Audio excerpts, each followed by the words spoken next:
it was the Illuminati who killed Michael Jackson. The general public are unaware that it was the Illuminati who had Michael Jackson murdered.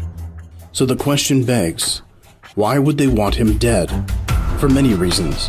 But before I go into the details of Michael Jackson's assassination, let me give you a short primer on the Illuminati. Hidden behind the veil of their secret society, the group known as the Illuminati have still managed to garner great attention and acclaim. They have been blamed for everything imaginable, such as being the igniting force behind the French Revolution and being the real masterminds behind the 9/11 attacks. They have been credited with assassinating Presidents Lincoln and Kennedy. Most people have heard of the Illuminati thanks to popular culture exposing them to their existence. However, this exposure came as a result of rumors and innuendos being spread about certain entertainers or celebrities allegedly being part of the Illuminati and owing their fame and fortune to them. Some of these rumors and innuendos were so far-fetched that a great deal of people dismissed them, and as a result became highly skeptical of the Illuminati even existing. The prevailing thought is the Illuminati are nothing more than a lame concoction hatched by those loony conspiracy theorists. They believe this assertion without doing any valid research. If they took the time out to actually do the research, they would discover that the Illuminati do exist in the annals of history and are indeed a powerful group that presently is shaping the world right in front of our eyes. But many are unable to see their hidden hand. Here are the facts. History of the Illuminati. The Illuminati was founded on May 1st, 1776 by Adam Weishaupt, a professor of canon law at the University of Bavaria in Ingolstadt in Bavaria, Germany. Weishaupt, who was funded by the Rothschilds, was a Jew who converted to Roman Catholicism and became a Jesuit priest. However, he became dissatisfied with the Catholic Church and later broke away from them to form the Illuminati, who he originally called the Perfectibilists, or the Perfect Ones, as their aim was to create a perfect world where all men and women were equal and the Catholic Church had absolutely no say in government. Weishaupt eventually adopted the name Illuminati, which means enlightened ones, and he modeled his secret society after Freemasonry. He then used his Freemasonry cover to infiltrate the Masonic lodges, with the goal of placing Illuminati members into positions of power. During this particular time period, there were many famous Illuminati members, such as literary men, Johann Wolfgang von Goethe, Johann Gottfried Herder, and the Dukes of both Weimar and Gotha. However, there was a great opposition to this secret society known as the Illuminati. In 1785, Karl Theodor, ruler of Bavaria, Germany, banned the Illuminati with the blessings of the Catholic Church. Weishaupt fled the country on horseback, and while he was fleeing, dropped some documents which revealed the plans of the Illuminati, which included overthrowing every monarchy in Europe and essentially taking over the world. Some historians note that the Illuminati disbanded in 1785. However, this is contrary to the fact that the Illuminati simply went underground and had prominent members located in the United States and throughout Europe, poised to bring into existence their New World Order agenda, which phrase is symbolically printed on the reverse side of the United States seal and on the dollar bill with the Latin words Novus Ordo Seclorum, which translates to a new order of the ages. President George H.W. Bush, the daddy, infamously introduced the concept of a new world order in an address before a joint session of Congress on the State of the Union in 1991, where he waxed poetically about how the new world order was a big idea where diverse nations were drawn together in common cause to achieve the universal aspirations of mankind, peace and security, freedom and the rule of law. This all sounds nice, but in reality, the Illuminati's New World Order agenda, headed by the 13 Illuminati bloodlines, is nothing more than a sinister plot by the global elite. And their true intentions and agenda consist of the following: the establishment of a one-world government, the establishment of a one-world army, the establishment of one central bank, a microchipped, enslaved population, a complete totalitarian state. The way that the Illuminati are executing their agenda of the New World Order is through entities such as the military, transnational corporations, the educational system, government and politics, banking, the media, entertainment, religion, organized crime, and through other secret societies such as the Bilderberg Group, the Council on Foreign Relations, the Trilateral Commission, etc., and through intelligence agencies like the CIA, Mossad, and MI6. I go into greater detail on how the Illuminati operate, the 13 Illuminati bloodlines, the symbolism that they use to communicate and are obsessed with, in my best-selling book entitled, Who Are the Illuminati? The Secret Societies, Symbols, Bloodlines, and the New World Order. This book is available at www.illuminatiagendaexposed.com and also available on Amazon on Kindle, paperback, and audio. The Illuminati and Michael Jackson.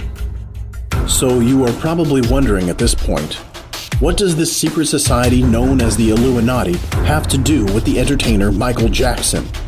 And why would they want him dead? As I said a few seconds ago, the entertainment industry is one of the conduits that the Illuminati use to carry out their agenda. In regard to the entertainment industry, this is carried out in the form of brainwashing and propaganda that is transmitted through the music and images of popular culture. Their goal is to hook the masses of people into a maze of satanic decadence that distracts them from thinking about important issues that affect the world today. It is through this distraction that the Illuminati are able to run amok and create chaos throughout the world without encountering any real resistance. The Illuminati control the entertainment and music industries, lock, stock, and barrel. If an artist wants fame and fortune, they must sell their souls to the powers that be who control these particular industries. No one will ever debate that Michael Jackson's ascent to the top of these industries were a result of his immense, incomparable talents. However, to reach the status of King of Pop and the status of being the #1 entertainer in the world, he had to first get the blessings and approval of the Illuminati power structure. Why is this so? For the simple fact that he would automatically be in a very powerful position to influence the minds of billions of people throughout the world through his music. So he had to be deemed safe by the Illuminati, and the perfect vehicle for promoting and carrying out their agenda. Everything worked out well in the beginning, as Michael Jackson became a child superstar with the Jackson 5, which included his brothers, Jermaine, Tito, Marlon, Jackie, and Randy. They were all managed by their disciplinarian father, Joe Jackson, and had mega hits such as ABC, Got to Be There, Nothing Can Say Goodbye, and many others. Speaking of Joe Jackson, it is alleged that Michael Jackson was initiated into the Illuminati culture in a sexual way via Joe Jackson's arranged meetings with high-powered businessmen. It is said that Michael detested these particular meetings and tried to escape them. Jermaine Jackson has also been allegedly reported to have said that after these meetings occurred, Michael would be sick for days. He also allegedly wondered what Joseph was doing. Was Michael Jackson an MK Ultra slave? Many experts familiar with CIA MK Ultra mind control programming said that Michael Jackson fit the profile of a typical MK Ultra slave. In case you are not familiar with it, let me explain to you what MK Ultra is. MK Ultra was an illegal U.S. government human research operation experimenting in the behavioral engineering of humans through the CIA's Scientific Intelligence Division. The MK Ultra project used sinister methodologies to manipulate people's mental states and alter brain functions. Some of these methodologies included the administering of drugs, chemicals, hypnosis, sensory deprivation, verbal and sexual abuse. Kathleen Sullivan, an admitted former Illuminati slave, states on her blog the following about Michael Jackson in regards to being an MK Ultra slave. I have been tracking Michael Jackson in the news for about 10 years now. For reasons I will not get into in a public forum, I could state that I have absolutely no doubt that he is an MK Ultra variety slave, possibly introduced by his father into the bizarre system of spooks, commercialized pedophilia, and more. My father introduced me to organized criminal pedophilia from early childhood on. Like Michael, I developed many altered states of consciousness to cope with the horrors I experienced and encountered. I also have no doubt that he would have been terribly abused as a child.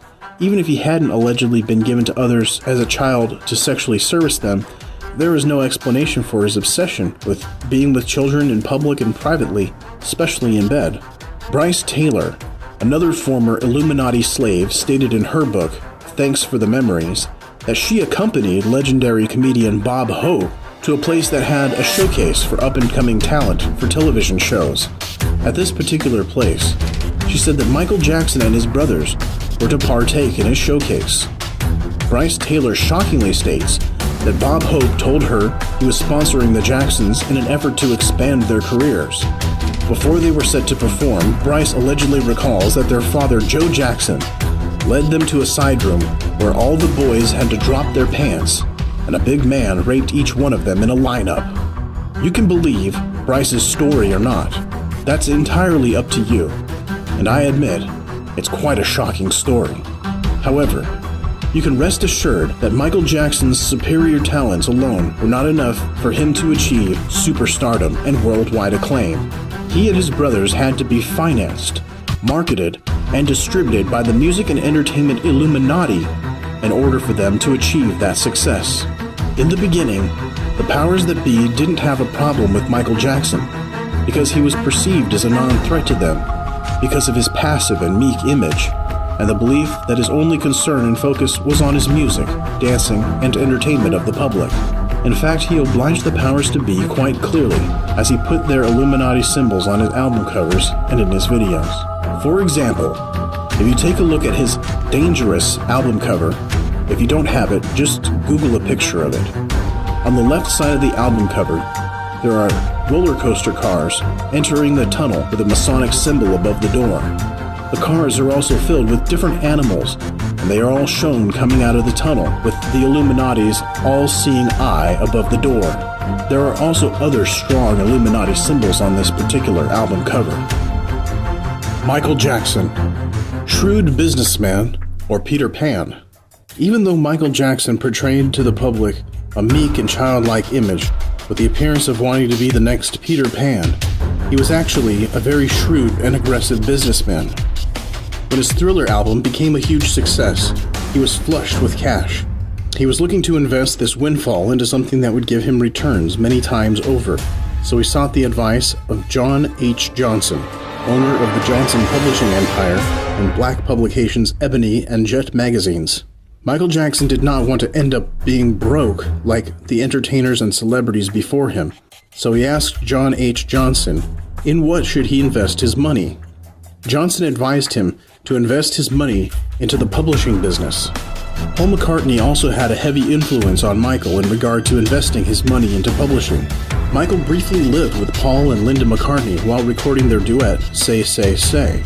During Michael's stay, Paul McCartney showed him a list of every single song that he'd purchased a decade before and said that he'd made $40 million in royalties in 1 year from owning these songs.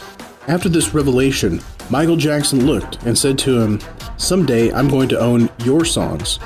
To which Paul McCartney replied, "Hey, great joke." However, Michael was very serious about his intentions. In fact, he went on to invest millions acquiring the rights to a wide variety of artists that included Elvis Presley, Aretha Franklin, Little Richard, and Ray Charles. He also owned the rights to a number of songs written by legendary songwriters Gamble and Huff, and owned the entire catalog of Sly and the Family Stone. However, his biggest acquisition was when he acquired the rights to every single song in the Beatles catalog through his purchase of ATV Music Publishing, which owned the rights to over 4,000 songs, which included 250 songs made by the Beatles during Beatlemania. In an ironic twist, Robert Holmes Accord, who owned ATV Music Publishing at that time, actually offered the catalog to Paul McCartney and John Lennon's wife Yoko Ono first, and they turned him down. Paul McCartney remarked that he couldn't see himself paying an exorbitant amount for songs that he and his friends wrote. But Michael Jackson saw the huge potential and immense value of owning such a catalog and assessed and purchased ATV Music Publishing for $47.5 million, bringing true to his prediction of one day owning Paul McCartney's songs. Michael wasted no time monetizing the Beatles catalog. He immediately increased the licensing fees and licensed the song Revolution to Nike for $500,000, which infuriated Paul McCartney, who felt that was way too high a price to pay. But from Michael's point of view, he was just maximizing the return on his investment, which any businessman has a right to do. Michael also did something unprecedented. He gave Little Richard back the songs to his catalog, which Michael now owned, because he knew that black entertainers were exploited the harshest by the music establishment.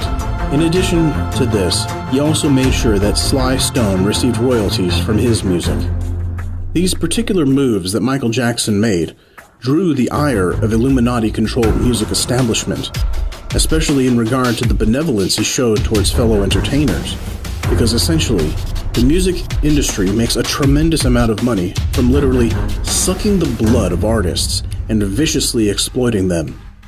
By Michael giving back Little Richard's songs and making sure that Sly Stone received royalties from his music, he bucked the system. The minute Michael Jackson gained ownership of this valuable catalog of songs, the powers that be plotted and worked feverishly to gain access to it. In 1995, Sony Music approached Michael with an offer to pay him $95 million to merge his ATV Music Publishing with Sony's catalog, forming a 50-50 joint-owned venture. It was basically an offer Michael couldn't refuse, because it was very attractive and lucrative. Not only did he earn back twice his initial investment, he now owned 50% of a much larger company, which eventually grew to over 2 million songs. As a result of his shrewd business move, Michael now owns songs by artists such as Eminem, Lady Gaga, Bob Dylan, and other highly acclaimed artists. Michael Jackson hates Sony and Tommy Mottola. In a few short years, things became sour between Michael Jackson and Sony. He was dissatisfied with them as an artist, and he felt that they were purposely under-promoting him. He believed that there was a conspiracy against him, and the true aim of this lack of promotion was to use financial trickery to say that his albums weren't making a profit and costing Sony money. He was supposedly in the red and actually owed Sony money for marketing and promotion. Michael believed that this was an attempt to squeeze him financially. He surmised that Sony believed that if he got further into debt, he had outstanding bank loans with Bank of America in which he was making payments. He would be forced to sell his 50% share in the partnership to them, enabling them to wrestle sole ownership of the publishing catalog. Things began to happen to Michael. During this time period, he was accused of child molestation, which he settled out of court for $20 million. After this incident, he was once again hit with another charge of child molestation, of which he was found innocent in a court of law. Michael's public image took a beating. Sponsors abandoned him in droves, and the public's perception of him changed completely. Michael was under constant attack, and once again, he believed there was a conspiracy against him. As he stated in his interview with Ed Bradley of 60 Minutes, Michael stated the following: "My album is #1 all over the world, and America is the only place where it's not #1 because it's a conspiracy." Michael began to speak out against Sony, and the head of their music division, Tommy Mottola, even went as far as launching an anti-Sony campaign which included rallies with slogans such as "Sony kills music" and "Sony sucks." He also recorded the anti-establishment song, "They Don't Really Care About Us." As Michael's relationship with Sony progressively deteriorated, he anticipated his exit from Sony altogether. He continued to vociferously speak out and hammer Sony publicly. On July 9, 2001, at Al Sharpton's National Action Network organization located in New York City, he said the following: "The minute I started breaking the all-time record sales, I broke Elvis's records, I broke the Beatles records. The minute Thriller became the all-time selling record in the Guinness Book of World Records, overnight, they called me a freak. They called me a homosexual. They called me a child molester. They said I bleached my skin. They made everything to turn the public against me. This is a complete conspiracy. You have to know that. On July 15th, 2002, almost a year later, he came out even bolder with his claims against Sony. In a gathering in London, he said the following: "The tradition of great performers from Sammy Davis Jr. to James Brown to Jackie Wilson to Fred Astaire, Gene Kelly, the story is usually the same. These guys work really hard at their craft, and their story ends the same. They are usually broken, torn, and usually just sad, and the story is very sad at the end because the company takes advantage of them. They really do. And Sony, being the artist that I am, I have generated several billions of dollars for Sony, and they really thought my mind was on music and dancing, and it usually is. But they never thought that this performer, myself, would outthink them. So we can't let them get away with what they're trying to do now, because I'm a free agent. I owe Sony just one more album, and it's just a box set. So I'm leaving Sony a free agent, owning half of Sony. I own half of Sony's publishing, and I'm leaving them, and they're very angry at me. I just did good business, and Tommy Mottola is the devil." Mariah Carey, after divorcing Tommy, came to me crying. She was crying so bad that I had to hold her. She said to me that this is an evil man. "Michael, this man follows me. He taps my phone, and he is very, very evil. I don't trust him, and he's a horrible human being." Also during this time period, around the time of his molestation trial, media reports began to surface stating that Michael Jackson was flat broke.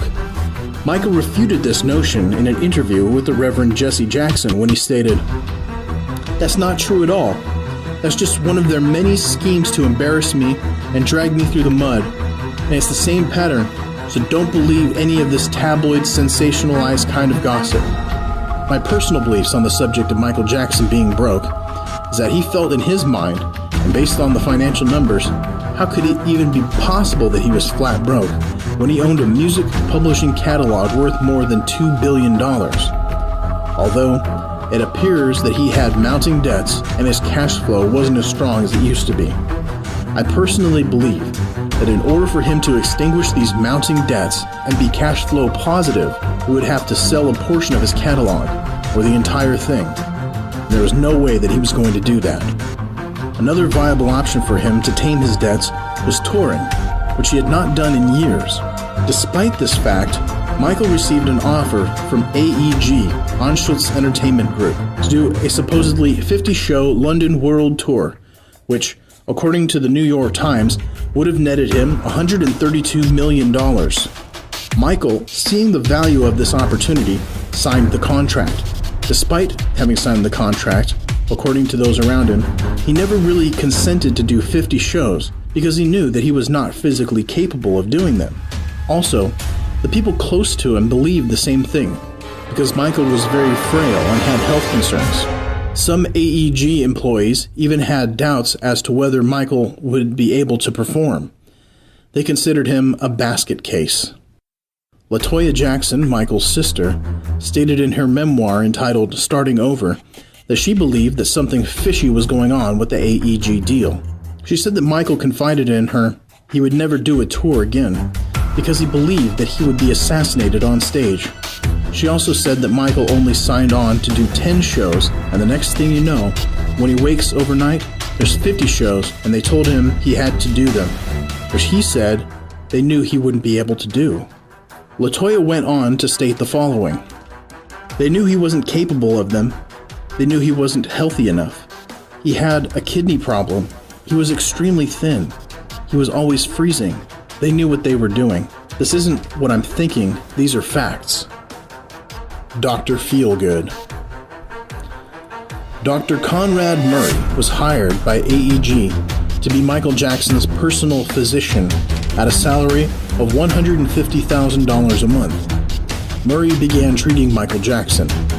For Michael's insomnia, he illegally pumped him with the powerful surgical anesthetic propofol, which is rarely administered outside the parameter of a hospital. The question begs, why would Murray administer a drug illegally to Michael Jackson and risk losing his medical license? More than likely, it was the pressure of being in debt. According to court records, Murray was heavily into debt and was ordered to pay creditors $435,000, which included a student loan. In addition, property records showed that at the time, he was in serious jeopardy of foreclosing on his home that he had on the 18th hole of a country club.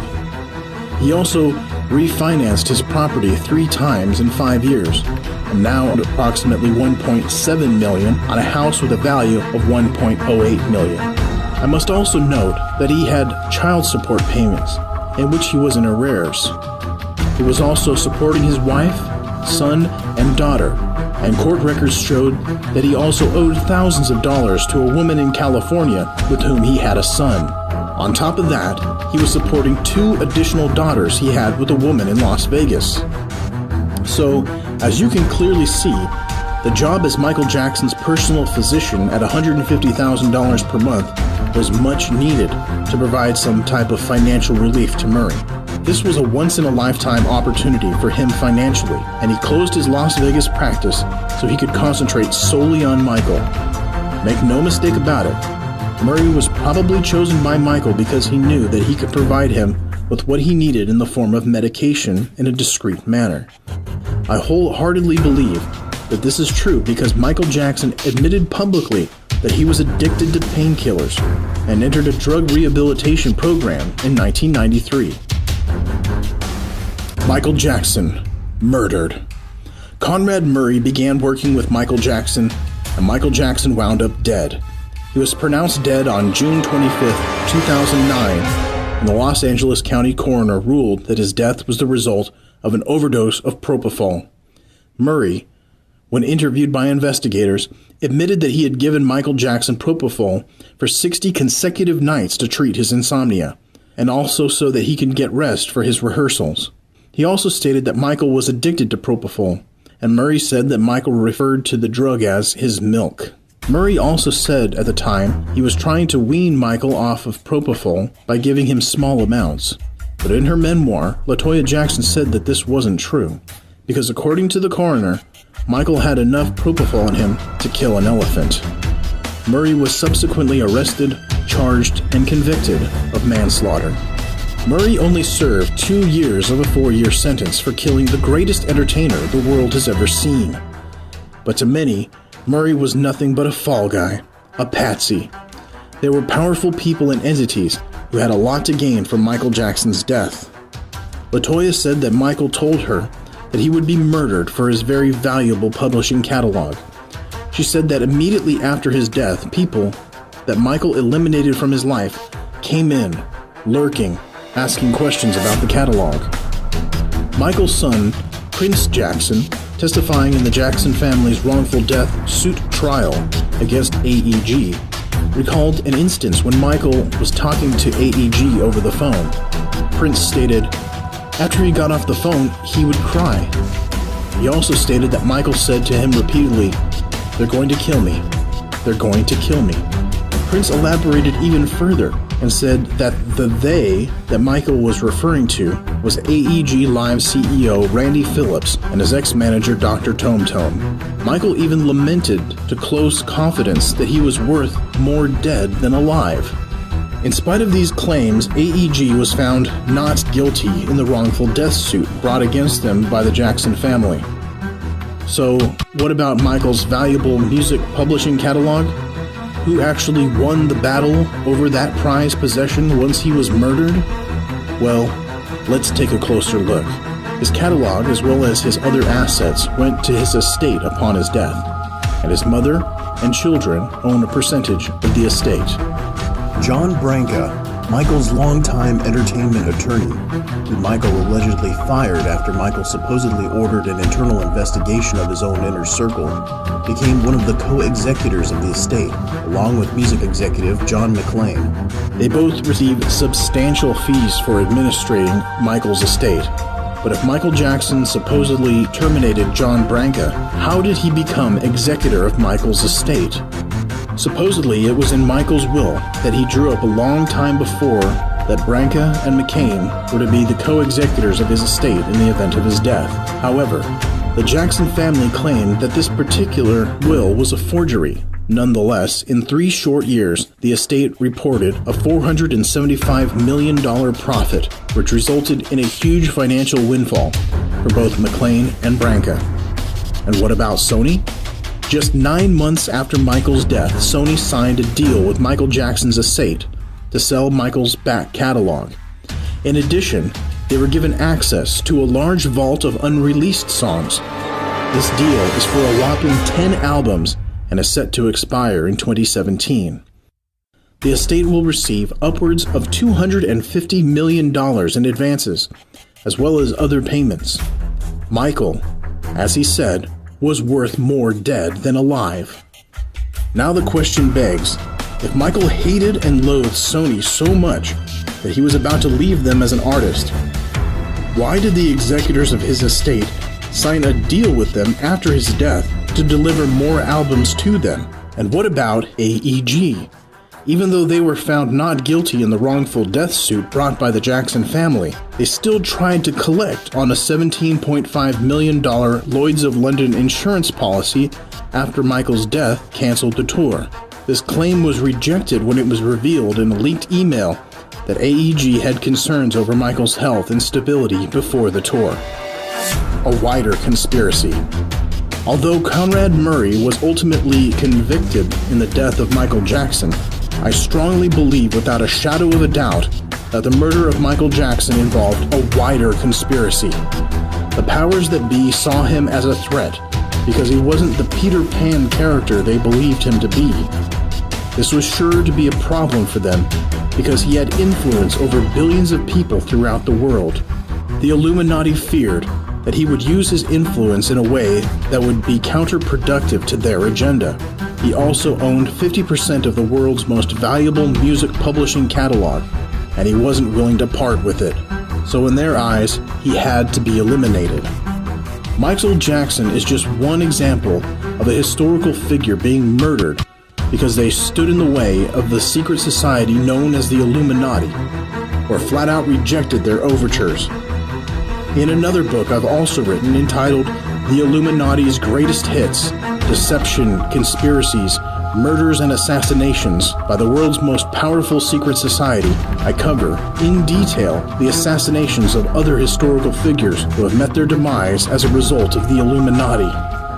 I explore in great detail the assassinations of Malcolm X, Martin Luther King, Patrice Lumumba, Abraham Lincoln, John F. Kennedy, Robert Kennedy, John F. Kennedy Jr., Pope John Paul I, Louis XVI, Jamie Roldas, Omar Torrijos, Muammar Gaddafi, and Princess Diana. I also reveal the real reason why the Titanic ship was sunk. This book is also available on Amazon and www.illuminatiagendaexposed.com, where you can also sign up for our free newsletter, which keeps you up to date and informed on matters relating to the Illuminati and the New World Order.